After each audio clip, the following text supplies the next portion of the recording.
This is Big Man Tyrone, and you're about to watch the Mtg Cabal cast with your hosts, Woad, Thirsty, and Reptar. Sub to us on all your podcast networks at Mtg Cabal Cast and YouTube. Hey guys, welcome to the Cabal Cast. As you'll notice, we are missing a member. Woad is preparing for the imminent birth of his child now. A couple weeks ago, he was gone. That was just a scare. Hopefully, we'll have a new baby Woad in the world before too long here. This week, we've got a couple of important topics. One that everyone probably thinks about at some point, may not know a direction, insuring your collection. The other thing we're going to talk about is obviously now that we have full UMA spoilers, fallout from that, as well as some articles that we're going to be going over that covered that. And Rep, take it away on that note. So towards the end of this week, we had a finance article come out on a larger website. Well, probably one of the largest websites for content. And the article was not a bad read. It involves a lot of synopsis from community discussion at large. But what we really wanted to point on is the title and the sizzle text for this article. So this article's title is still "A new Eternal format is coming, and you need to buy these cards before it does." The sizzle text for the article leads you to believe that this person or this retailer has insight into what's going on, and this is basically kind of BuzzFeedy. It's very much just text. Clickbait. Yeah, to grab eyes and up clicks. The site doesn't sell ad space, so this is purely for internal metrics, but this comes along at a time where there's a lot of discussion about not Frontier per se, but a new modern format, because the card pool is gigantic. The card pool is now twice as large as when Modern began, and the barrier to enter for this is still pretty high, but based around the lands. So, which we're getting a little bit of help with currently. Oh, absolutely. The reprinting of the fetch lands and bringing those things down. The lands. Yeah, probably between the $10 to $15 range now. Each iteration drops the price a little more. Definitely helps. And the master sets that we're seeing, in this case UMA, is doing a lot for the modern community and helping make things really affordable for a lot of players. I think Tarmogoyf is now down to about $50 from the $200 or so it was after the first Modern Masters set. Yeah. And after that, less than that now. Yeah. And after that, we have a bunch of single print cards whose Modern Masters printing didn't do a whole lot to increase supply. You look at a card like Aether Vial, where the initial printing was Dark Steel, and that set is infamous as a set that was not underprinted but undershipped because there was a problem with storage. A lot of that set was destroyed. So there's not as much Dark Steel as there should be floating around in comparison to Mirrodin and Fifth Dawn. And Cavern of Souls. Cavern of Souls suffers from the fact that it was one block before the boom in card printing quantity. Return to Rav marks this period in time where WotC is now shipping exponentially more product than it had before, and Cavern of Souls just kind of got left out. The Modern Masters 2 printing, right? 2, not IMA? Yeah, it was 2. Yep. That printing definitely helped bring the price of that card down, but immediately afterwards, several more decks that require it just came into being. So we have UMA, and UMA is here to try and help that. And this article is basically pointing out the fact that because we're getting all of these reprints, that there's going to be a new Eternal format. There has to be a new Eternal format coming. And it lays out some very good points about the way Eternal formats play out. They're non-rotating, so the card pool just grows, and over time, things get stale. What they don't touch on is that Modern is a format that right now pulls in more players than Standard does on average at large event levels. So WotC creating a new Eternal format is basically creating competition for itself. Yep. You're fighting to pull players from Standard and from Modern into this new format when the current Eternal format you have in support wholeheartedly is the most popular format you have. that doesn't kill trust like we talked about last week, but it just dilutes the player base. And unless people support this format from the start the same way they support Modern now, you're not going to see the same numbers that you are. And this article... Even the way they supported Modern from the start. Yeah. I mean, when they announced it, there were already events firing off before they even had a banned list. Absolutely. And this article goes on to talk about cards that you should be picking up if the format starts at, and they go all the way back, I think, to M13. And you should be buying the Titans, and then M14. Each different iteration, here's what you should pick up. And a lot of this just becomes self-serving because you look at the cards that are being talked about, and these are cards that some of them are just cards that fell out of Standard, or cards that were extremely good in Standard that should be seeing play in Modern. Things in the neighborhood of power to Goblin Rabble Master or the Scarab God. These are powerful cards, and we do see Rabble Master in Legacy, and we do see Rabble Master in Modern here and there. But John's sideboard. Oh, and the sideboard for Prison in Legacy, Mono Red Prison. Sometimes the main deck in 12 Moon. And this is an article that just goes to point out all these high-profile cards that people should be buying into because obviously a new Eternal format is coming. And it becomes this very much, as I said, self-aggrandizing article that's almost trying to push people into buying cards they necessarily shouldn't. Just because the Scarab God is cheap and Torrential Gear Hulk is cheap doesn't mean you should be buying in because somebody thinks somewhere that a new Eternal format is coming. If you're the kind of person that believes it wholeheartedly, then by all means, this is an article for you and you should really pick up on this, but your money is best spent elsewhere. We're still seeing changes in the Modern format all the time. Thing in the Ice was a card that cost less than $5 2 weeks ago and is now close to $10 because we had several Izzet Drake decks at the Star City Open and more online put up good results. And that is a card that a lot of people think could be in this new Modern format. Does that mean the card will be worth more than $10 in the future? No. But it means that so many cards that are around now have the ability to jump in price just because of Modern. You don't need a new Eternal format to pump up these prices. Another example card is Collected Company. No matter how you slice this, unless you start after M15, you're going to get Collected Company in this format, and that card is going to be an all-star in that format. That card's just always good, and it's only going to get better. Yeah. I don't know. For me, it seems predatory to mention it in an article because Wizards loves pushed creatures. That's their thing. If they can get pushed creatures, they'll do it. Oh, yeah.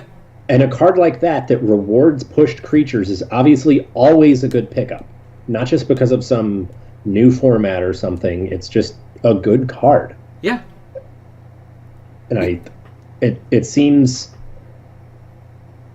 like predatory, self-aggrandizing. It's trying to take advantage of people that are trying to get into MTG finance that might not know. Like you said, if you wholeheartedly believe this format's going to be a thing, it's the article for you. But there's stuff like this published every week on multiple websites that, you need to take a look at where it's coming from. Because a lot of times it is a self-serving, self-aggrandizing, pushed by whatever website's agenda to try to push sales, which is fine. Yeah. They're a business. They're supposed to do that. Just don't give in to the clickbaity, BuzzFeed type stuff is all we're saying to you guys. Yeah. And we like to joke about Frontier as a group, and this is a great example. Some people thought Frontier was going to be a huge thing because Haruruya and face-to-face games were supporting that format for a fairly long time. There's a tournament in Japan that gave out a case of, I don't even remember what, for first place, and that format disappeared very quickly. Even after CFB supported it at the Grand Prix level. They had side events last year, I believe, and maybe December into January or January into March. CFB had several Frontier events, and they maintained that they would fire Frontier in 93, 94 as long as people signed up. And people stopped signing up for Frontier because they didn't want to play it. I showed up with 12 sleeved proxy-free Frontier decks at GP Memphis and GP Seattle. I couldn't get an event to fire. Yeah. Even giving people the decks, couldn't fire. Yeah. So, people want to talk badly about Modern for whatever reason. and then say a new format's got to come, and that's on them. There's nothing points to this new format. Nothing at all until WotC says we're either rotating Modern or on December 6th they make this announcement that hooty hoo, we are making a new Eternal format. We're kicking Modern to the curb over it. I mean, their thing with Modern was we want an Eternal format that isn't beholden to the reserve list, that doesn't rotate, where the most expensive card is, $100 or less or whatever. Mm-hmm. They have that. Yeah. Modern's everything they wanted. It gets insane attendance at large-scale events. It's one of the most popular weeklies in most cities. The Moto numbers are good too. I just don't understand why people think this is inevitable. Yeah. Why it has to happen. Would I love 3 formats? I guess. Bring back block constructed and don't design an uninteractable combo win condition. Yeah, that's actually what I think is coming. That's what I think the December 6th announcement is. I'll get to that in a moment. Yeah. But the last thing I want to say about Modern is, and a new Eternal format, if you're the kind of person that wants to look for specs from a brand new set for both because of Modern and Legacy and Vintage implications, you really don't need to go any further than either the Modern and Legacy subreddits or the MTG The Source boards, because those guys brew all the time. The Source is amazing for that stuff. It really is. The tournament reports they put up there are hands down some of the best, but the people that are on there are dedicated to their craft and what they do. And Tabasco still posts there, and he's been rocking Legacy for 20 years now? Yeah. And as soon as spoiler season starts, people start going to work. And you can start reading through the posts under the various formats forums and pick out what you do and don't think will make it. And if you don't know, if you've never been to MTG The Source before, they've put forth decks that have put up numbers. Things like Tin Fins came out of there when that was playable in Legacy. They have been huge in advancing the US scene for a deck called Nick Fit in Legacy. Yeah. And they do a ton of work on both Reanimator, various flavors, and Dredge. Yeah. And these are a lot of people play these decks. They're dedicated to those decks, but you won't find that information anywhere else. I bought into prized amalgams when they were nothing because people on The Source were talking about a slower version. Insane in Dredge. Yeah, a slower version of Legacy Dredge that was still LED based that used prized amalgams. And before long, my prized amalgams were $2 and $3 when I picked them up for cents. These people know what they're doing, and that's the place to go if you really want to get in early on Modern spec. Yep. Before we move further into UMA, so on Arena for the past week, we've had guilds constructed, guilds block constructed, or guild set constructed, whatever it is.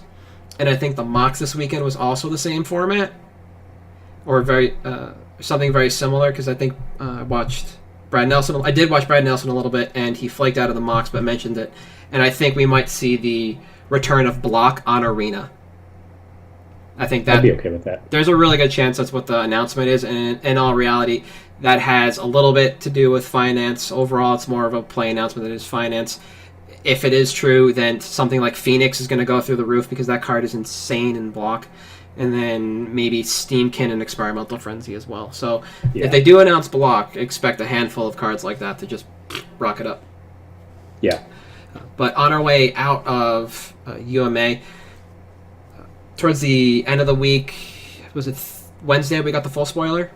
Yeah, Wednesday, Thursday, it was the full number crunch spoiler, everything, yeah. Yeah, the 21st.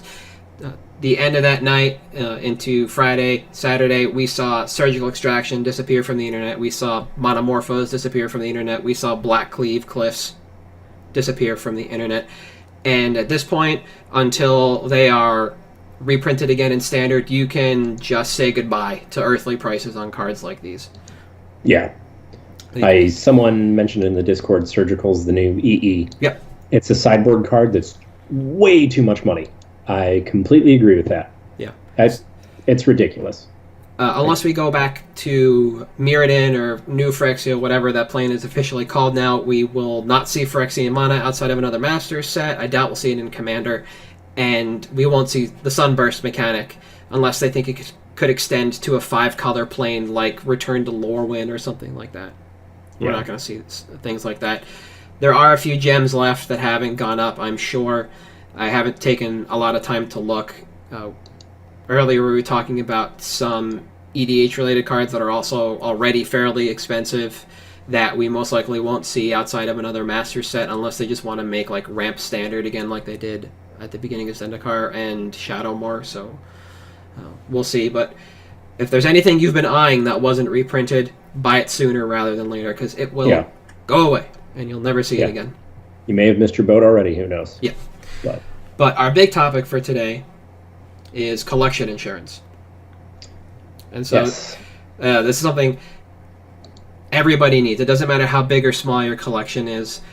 Collection insurance can save you from disaster at home and out in the real world. So theft, destruction, you name it, and collection insurance can cover it. Yeah. Currently, I know I am underinsured. I just have renter's insurance that covers my collection through Travelers because my insurance company was Geico, and that's what they offered. And a lot of times, your insurance company will bundle things together. And I know one of the things I need to do is actually call Travelers and see what they truly offer. Because at some point, once your collection is worth some amount, they will have to have an independent valuation. And that is something that you need to be aware of, but not be afraid of. Independent valuation is never a bad thing. Oftentimes, if you're friendly with your LGS, you might be able to get one of the guys there to come down to your place if your collection is large and give you a ballpark that you can then give to your insurance.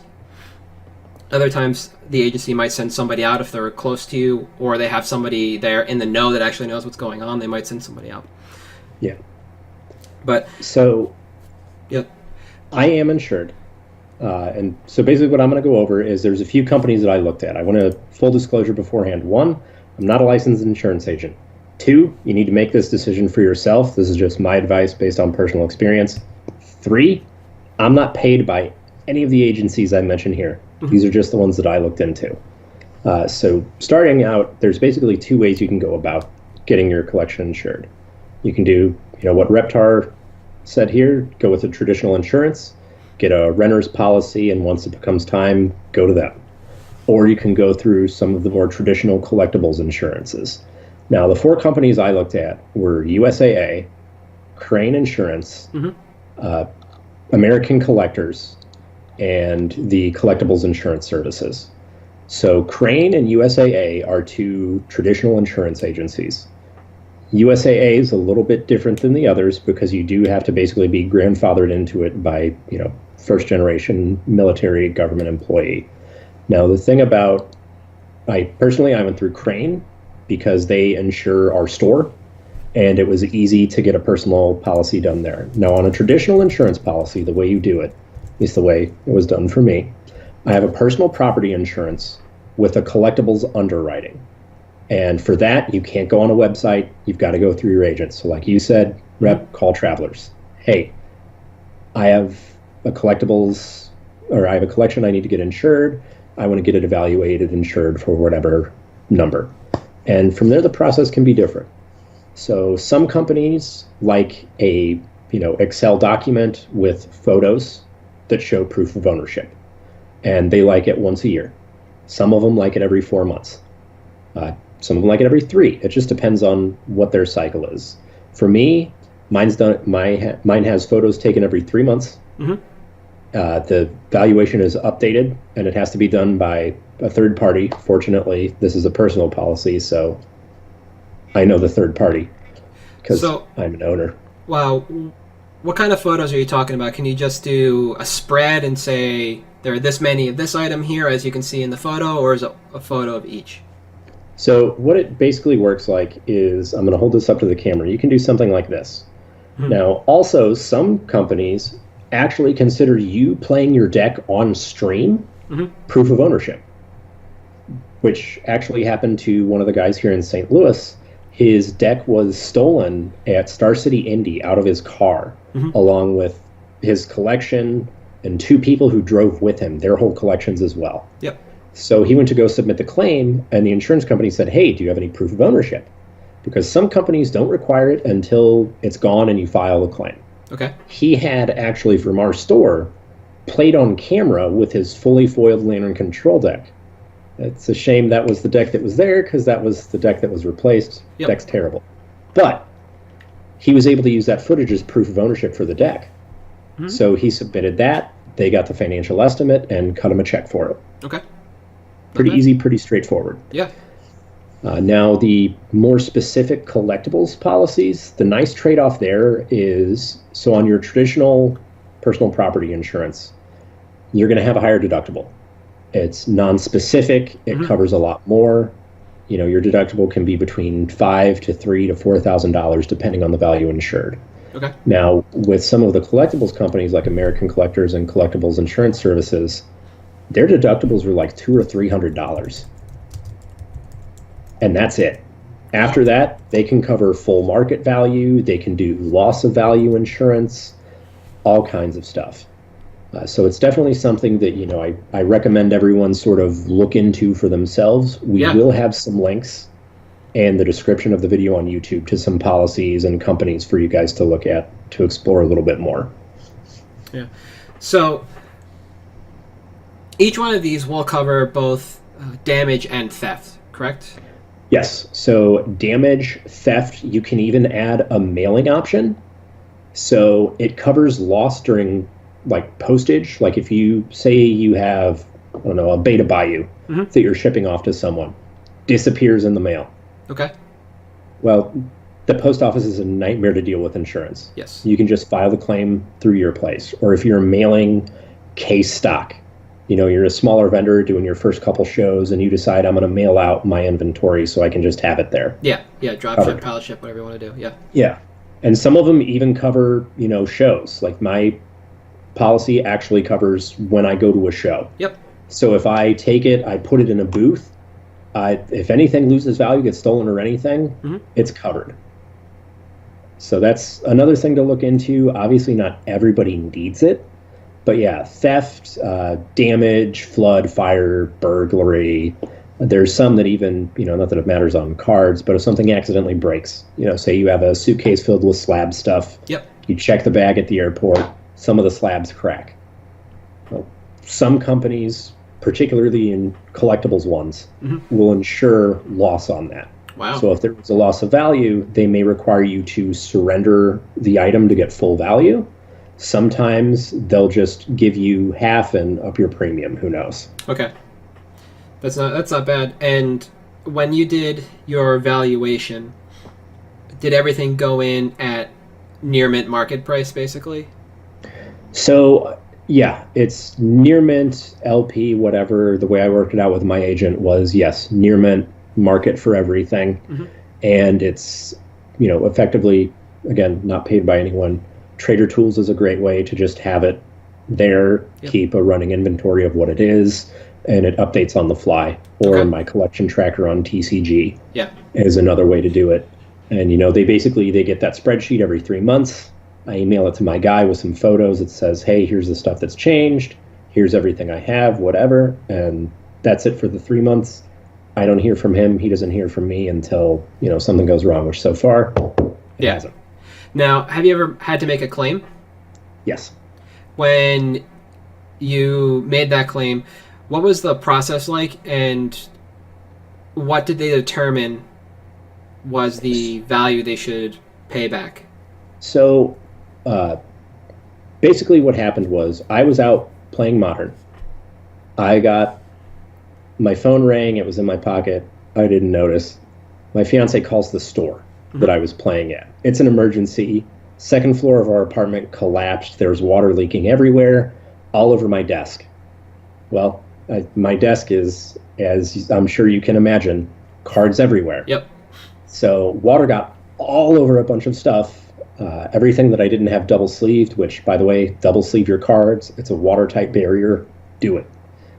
Everything that wasn't double sleeved, it was about a $5,000 loss. I called my insurance agent the next day because I was busy dealing with the apartment. I was like, hey, I had some of my stuff damaged. I want to file a claim on my policy. How do I go about doing that? And he worked with me, said, look, you're insured for loss of value and full retail. So do you want to ship these cards? Because for full value, I had to submit to surrender them to the insurance agency. Mm-hmm. So I had to hand them to them and be like, all right, here you go. They're done. Cut me a check and we'll go. Okay. And I went for loss of value. So my collection was actually insured for Star City. Okay. So I had a friend grade everything, co-owner, and get it back to me and say, all right, here's what you're looking at. This is the condition they're in now. This was the condition that they were insured for, and submitted both spreadsheets to him. He cut me a check for the difference. I held on to my cards. And the whole process took probably about 2 to 3 weeks. Okay, that's not bad. And most of that was just waiting to get the grading back, getting the email over, stuff like that. Yeah. Now, do you know about, similarly for theft, if the claim would be, or the return amount would be similar? Yeah, I actually filed at GP Seattle because you can always catch me in the OX bracket, a fully foiled Pauper Delver list. Okay. Complete with Judge Promo bolts. Mm-hmm. And simplified 5th edition Chinese brainstorms, which there's very few of those. They have the set symbol with the rarity on them. Anyways, it was about 2.5 as of the weekend of Seattle. Yep. That was the weekend Days Invos went from $50 to $150. Same with Spell Piercing Counterspell, which was what was in there. Mm-hmm. So I filed the claim. Same deal. It was about 2 to 3 weeks. When it happened, I immediately went to the Channel Fireball staff and said, hey, this just happened. Can you keep an eye out for it? I was working the booth that was closest to the Channel Fireball corner. Yep. Got statements from their staff that said, hey, this was never turned in. Everything else, submitted all of that to my insurance agent and got the value for it again. About a 2 to 3 week turnaround. I just had a check show up and that was it. Now, was the value of that based on the value prior to the event or after the event? So it was based on the insured value, yep. Which at the time, I hadn't submitted an update. Okay. So now, granted, it's established at the time of the claim, mm-hmm. but I like my agent, so I was like, look, as of Sunday, this is what this stuff was. This is what you're going to pay me rather than, try to make a buck off it, which I probably should have done because it's an insurance company. Fair enough, yeah. It's good to know that you can... the update process seems to be pretty easy, so in the event that you're going to take something ridiculous out, like a fully foil Pauper deck, you can update your collection before you head in. Yep. Now, is there anything else that our viewers should know about in regards to ensuring, like, if you do have to deal with underwriting and finding somebody local, ways to go there? My strong recommendation, if you have an agent you work with, ask them. Because if they don't know someone, like if they can't do it, the insurance agency is pretty small. They probably know someone who can. Travelers, I know, does a lot of collectibles policies, and they're national. Mm-hmm. Crane is mostly a local Midwest type thing, but there's plenty of companies that do this out there. For me, I always want the guy right there in front of me. Yeah. I want it to be someone I can talk to. So for me, that's one of the reasons I like working with someone who's here, an actual agent. And he was actually someone that we were referred to by another insurance company that said, hey, I don't know if we can insure your business. Here's a guy who can. Mm-hmm. So I encourage everyone, please, please, please ask around. Don't settle for the first plan. Make sure you find one that's right for you. And don't be afraid to ask questions is the biggest thing. Because it's better to ask ahead of time and know how situations are going to be handled mm-hmm. than all of a sudden when you're stressed out, you have, a $30,000 deck missing. Yeah. So what do I do now? My vintage deck was stolen. Find out ahead of time. Yeah, these stories go up all the time. Between Reddit and the Facebook communities, you can find at least one of these a quarter. I was at GP or Star City X. everything disappeared. Yep. If anybody sees it, please let me know. Yeah, and a lot of times, by the time that post goes up, unfortunately, it's too late. Yeah, it's gone. It's very rare. There was one time in my entire life I've seen a deck returned to someone at an event, and they were in tears because they were so happy because they didn't think it would happen. So, insure your stuff, please. Yes. All right. So that was the bulk of our topic today. And since we want to try and get things down to a reasonable amount of time for this cast, we're just going to move pretty much straight into our picks for this week. And I want to take this one first because it took me a little while to figure this one out. So, after a lot of soul searching, I decided that my pick for this week should be Pelt Collector. So, it's a $15, or was a $15 card at release. Yeah. And it's done nothing but crater since release. But one thing I did not think about is something that I've heard from a handful of pros, and that's that WotC likes to plant cards for the next set. And Pelt Collector seems like the plant for Gruul. That's fair. Gruul's keyword is big, and Pelt Collector can easily become a 1-mana 3/3, 4/4, 5/5 with the right creatures. This is also a card that demoed immediately in Elf decks in Modern, though I don't think it has a great place there. No. And it also popped up in the Burning Tree Emissary decks, those that 8-wax style decks. They're so good. Yeah, and you can just make it a 4/4, or maybe a 4/3 with the ETB trigger. Yeah. And this is a card that just seems poised and ready to go, and at a $1.64 market this morning, there's no reason this can't be a $5 rare solidly after the next set release. It plays into Simic because every iteration of Simic has +1/+1 counters. Yeah, I can agree with that. Not as much as Gruul, obviously. No. But I'm never a fan of what Simic does in Standard, is my problem. Yeah. I think Simic in Limited is great. I didn't play with Graft when it was a standard draft mechanic, but I did play with it when it was a Masters draft mechanic. And it was fine as a draft mechanic at the time. It just wasn't standard playable. That's kind of where I'm going with this, right? Yeah. Experiment 1 is actually a really good parallel.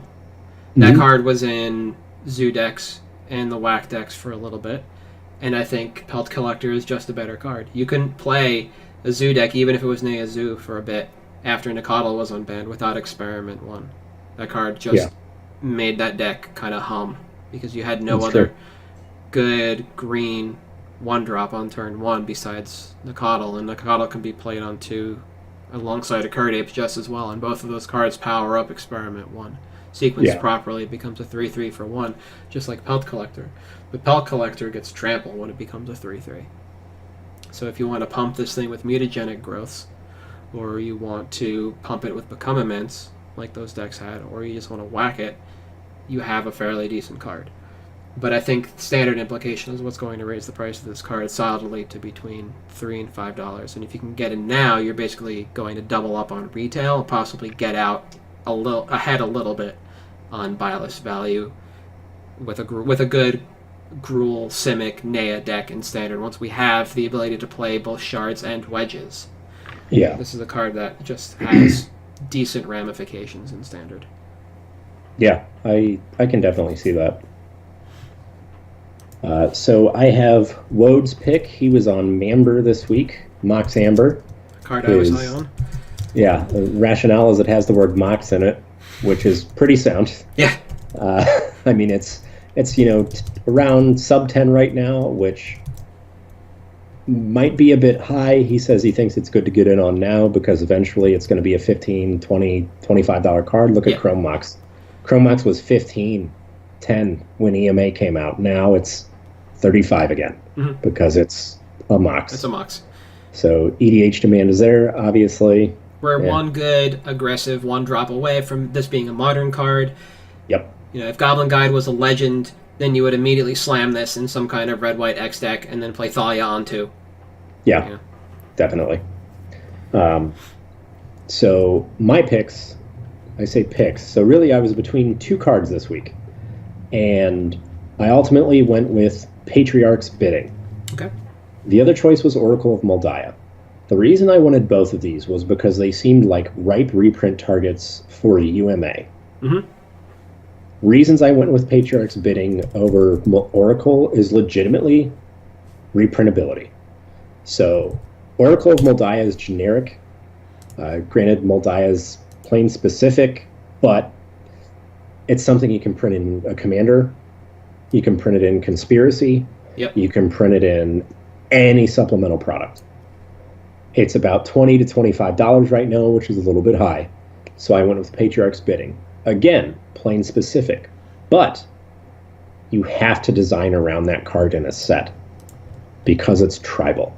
Correct. It's also about $15 right now. I could easily, over the next year, just due to natural price progression, look at what happened to Phyrexian Altar before this reprint. $50? Why? But I could easily see Patriarch's Bidding getting up to the $25 to $30 range because everybody and their mother at some point has, demon tribal, angel tribal, some tribal strategy that they try. Yep. It's just part of growing as a player. So I think, getting in on a few at $15, not a bad idea. Worst case, you get out at about 25 to 30. It's not awful. I think it's less likely to be reprinted because, again, it has to be a tribal set. Yeah. You can't just print Bidding and Conspiracy with no tribes.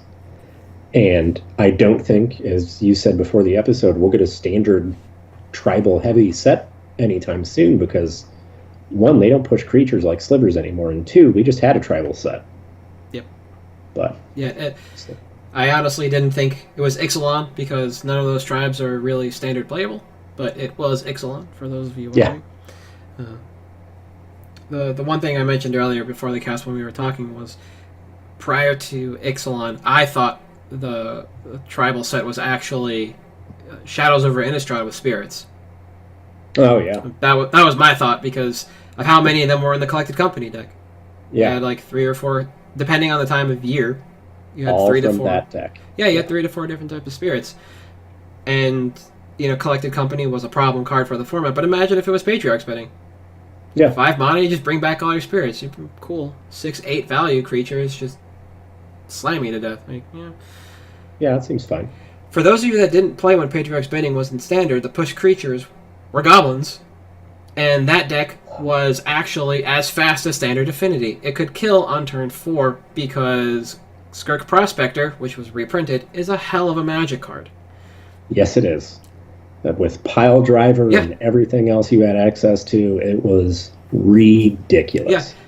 So the other thing Patriarch's Bidding has going for it is in regards to never being standard reprintable is of all the goblins that were in that deck in standard that made it possible, we are only short Goblin Ringleader and we are short Goblin Sharpshooter. Those are the only 2 goblins we are missing. Actually, yeah, because we have Prospector, War Chief, and Siege Gang. That's crazy. And we have Chieftain, which is arguably better. We have which is in the Legacy deck, and we have Mog War Marshal, which is in the Legacy deck. Yeah.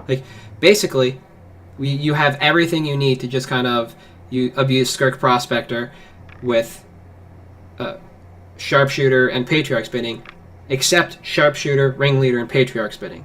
And even without Ringleader, there are still ways to tutor goblins to the top of your library. There's a black goblin from Lorwyn. Bogart Harbinger. Yeah. And it goes along with the rest of the creature cycles from that set. And it just tutors a goblin to the top of your library. And if you vial that bad boy in, it doesn't matter because if it's a sharpshooter, you just win the next turn. Yep. And if it's not, you're most likely tutoring something else ridiculous up, like your War Chief to just swing out for the win. Yeah. So if Bidding ever gets reprinted in Standard, it immediately has Modern implications. And I'm pretty sure that members of the play design team have played against this Goblins deck at some point with Patriarch's Bidding. So, as a pick, I think this is really good because it's just a lock for never being printed in Standard ever again, which means supplemental, which means limited print run, which means because it's from Onslaught to begin with, you're not really going to see that much of a dent in price. Yeah. And I think this is a solid pick. Thank you. But Well, that wraps it up for us, guys. Yep. Thanks for tuning in. Of course, you can catch me at Thirsty Sizzler, at TX Card Pirate for Woad, and I am at Halt. I am Reptar on Twitter. And you can find us as a group at MTG Cabalcast on Twitter, MTG Cabalcast on Facebook, on iTunes at MTG Cabalcast, and on Stitcher, MTG Cabalcast. And I believe next week or the week after, we will be announcing the tiers for our Patreon and what each one of those tiers gets you immediately. yep, So it'll be pretty great. Stay tuned, guys, and tune in next week where we'll cover Fallout from the band announcement tomorrow. Oh, yeah. And we won't get the December 6th announcement. Damn, my No, luck. we won't, unfortunately. See you guys. Bye.